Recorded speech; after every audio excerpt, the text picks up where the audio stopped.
Question 23 is an intimidating looking question, but it should be for the end of the paper, and actually it's relatively straightforward when we get our teeth into it.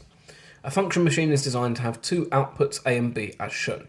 Find the range of input values for which output B is less than output A. So that's why it seems quite intimidating. But initially, I'm not even going to worry about that. I'm just going to work out what these functions are, and then hopefully it'll become obvious to me how to find that one is less than the other. So I'm going to have an input of x in both cases.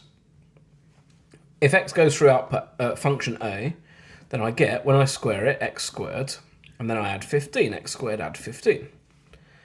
If x goes through output B instead, I get x, I subtract 4, x subtract 4, then I square it, x subtract 4 is all squared. So output A is x squared add 15, and output B is x subtract 4 all squared. That's got me some marks in the exam if nothing else.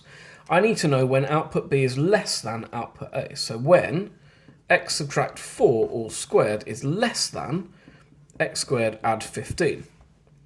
And that's perhaps something I'm a bit more familiar with. It looks like a quadratic inequality. Actually, the x squareds are going to cancel out. It would be a bit simpler. They'd have to give you more marks otherwise. But it looks like a quadratic inequality. So the important thing to remember with inequalities is I can add or subtract whatever I want, but I can only multiply or divide by a positive number without changing the direction of my sign.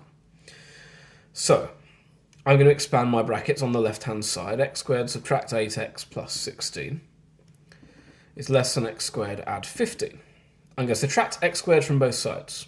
I'm going to add 8x to both sides. So subtracting x squared and adding 8x just gives me 16 is less than 15, add 8x.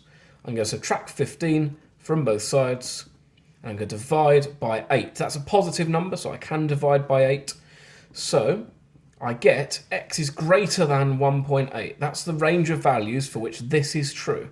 Output B is less than output A. So when x is greater than 1/8. So although that looked like a horribly intimidating question, it actually resolves quite nicely. And I got there just by trying some things out and seeing how it resolved, how it helped me. And that's the entire examination paper sorted.